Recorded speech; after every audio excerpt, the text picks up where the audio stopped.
Dans cette vidéo, nous allons créer nos premiers blocs et nous allons aussi étudier le comportement fondamental de Gutenberg.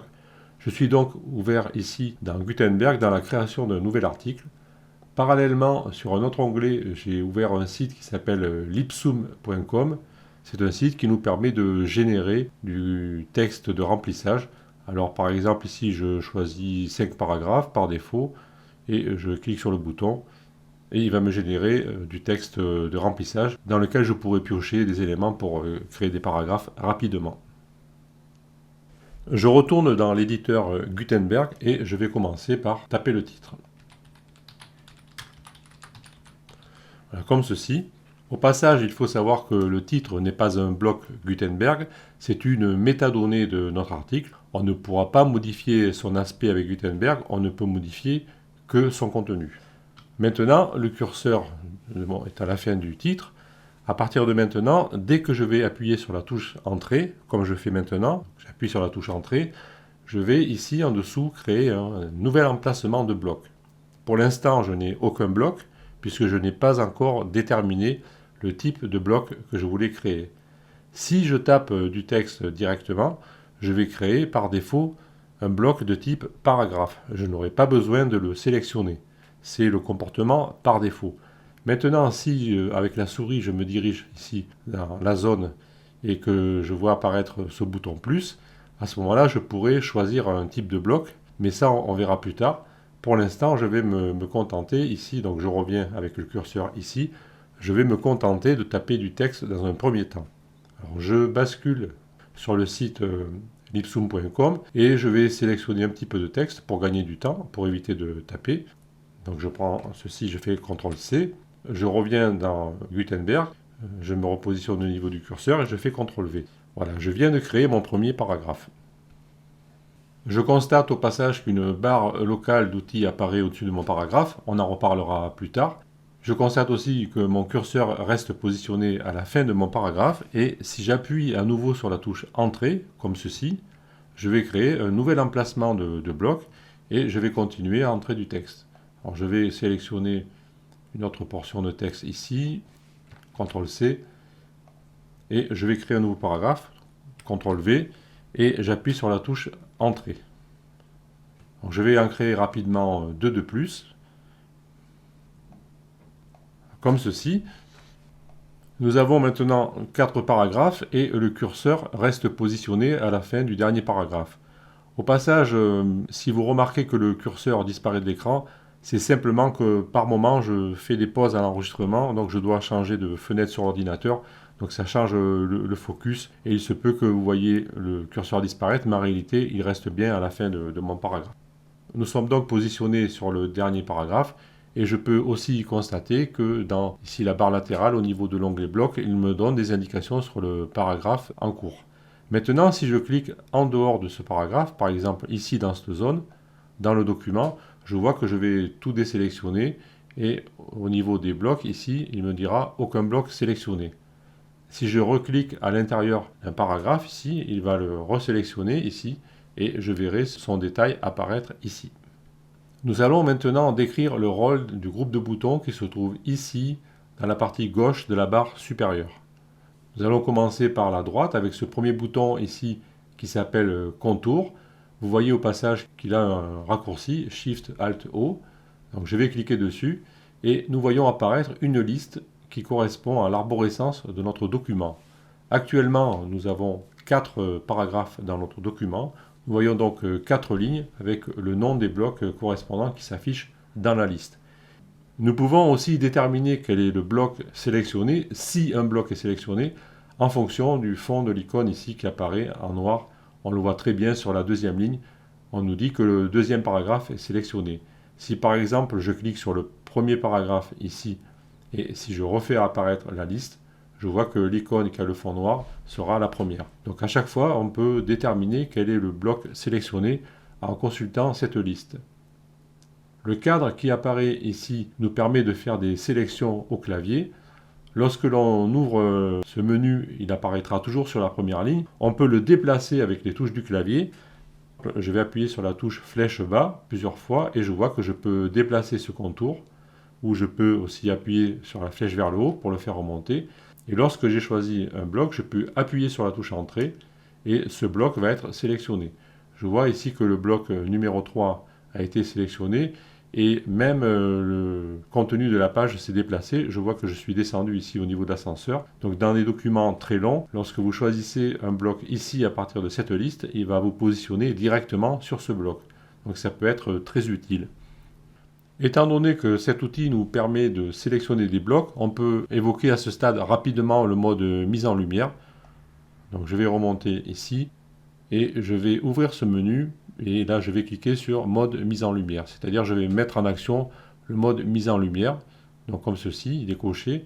Et maintenant vous constatez que lorsqu'un bloc est sélectionné, ici c'est le troisième, tous les autres blocs sont mis un peu en mode atténué. Ça nous permet de nous concentrer, de voir quel est le bloc sélectionné. Vous voyez, je vais cliquer sur le premier, il va se mettre en normal et tous les autres vont être atténués. Ce mode-là, moi personnellement, je ne l'utilise pas, mais si ça vous convient, vous pouvez l'utiliser. Je vais donc revenir ici et je vais l'enlever. Pour terminer cet examen du bouton contour, on va faire un exercice rapide pour montrer la puissance des raccourcis dans Gutenberg. Je vous rappelle que ce bouton ici, contour, il a un raccourci qui est Shift Alt O. Et nous allons donc, par exemple, à partir de la sélection du premier paragraphe, comme ici, nous rendre dans le troisième paragraphe et mettre un mot en gras. Tout ça sans toucher à la souris.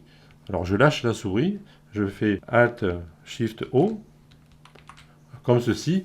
Alors comme je suis sur Firefox, je vois que j'ai une interaction avec le menu. Donc je fais tabulation pour l'annuler.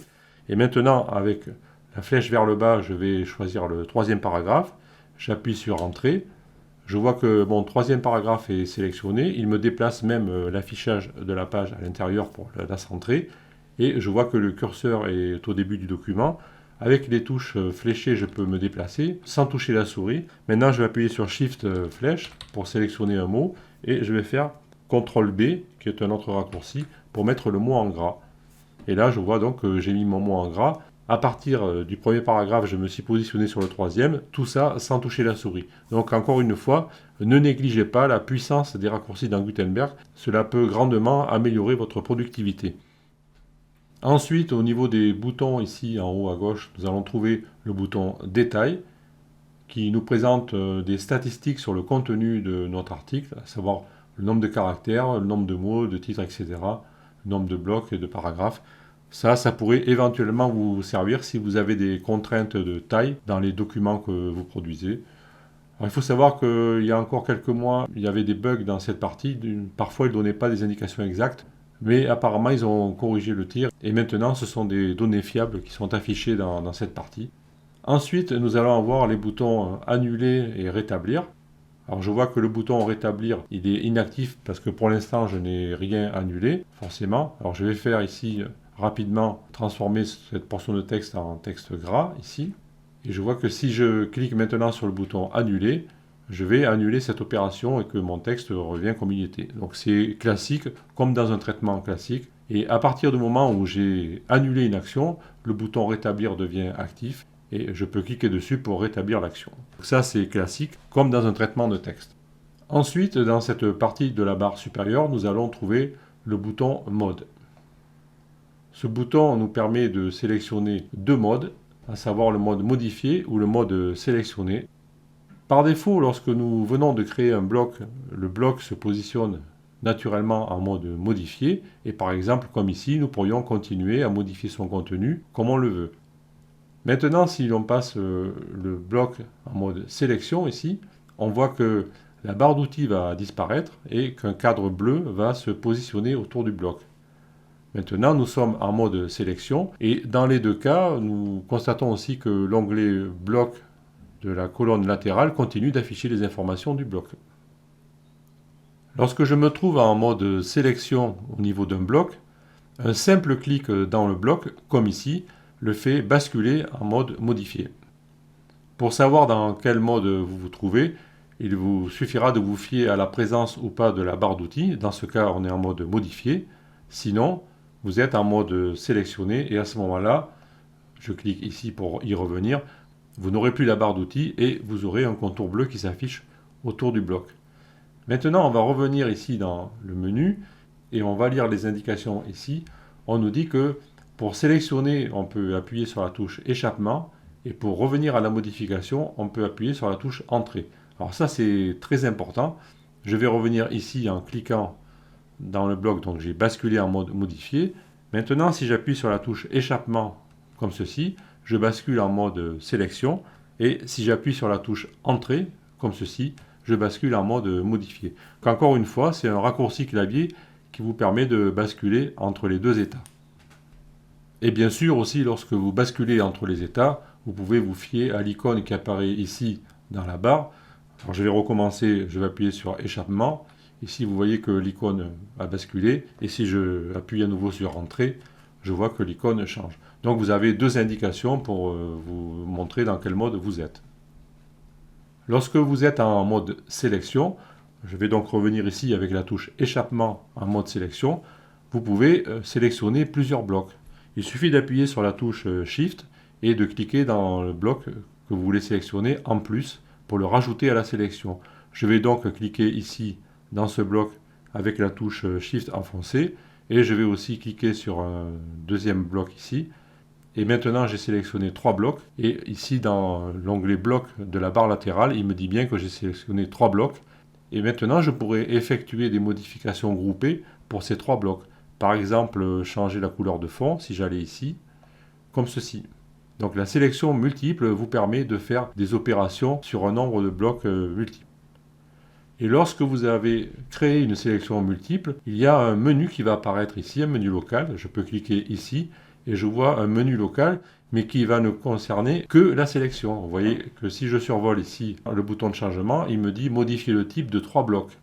Le menu qui est créé ici va s'appliquer aux 3 blocs. On aura certaines opérations disponibles. Je vais annuler la couleur de fond que je viens de mettre ici en appuyant sur le bouton annuler, comme ceci. Et dans un premier temps, je vais enregistrer mon article, bien sûr. Il faut bien penser à enregistrer votre article régulièrement lorsque vous saisissez pour vous éviter les déconvenus. Alors je vais cliquer sur le bouton publier. Et là, la publication se fait en 2 temps. Il me demande éventuellement de renseigner des données complémentaires. Bon là, je vais laisser les valeurs par défaut, à savoir que l'article est public, qu'il est publié immédiatement. Je pourrais sélectionner une date de publication et des étiquettes, je ne vais pas en ajouter pour l'instant. Je vais donc recliquer sur le bouton publier une deuxième fois. Et maintenant, mon article est publié. Il me dit publication mise en ligne et je pourrais cliquer ici pour voir l'article comme ceci.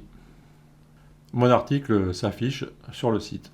Je vais revenir dans la modification de l'article en cliquant ici sur ce lien en haut dans la barre d'outils. Il faut savoir aussi qu'il y a un raccourci intéressant qui est CTRL-S. C'est un raccourci conventionnel dans les applications pour sauvegarder. Par exemple, je vais faire une modification ici.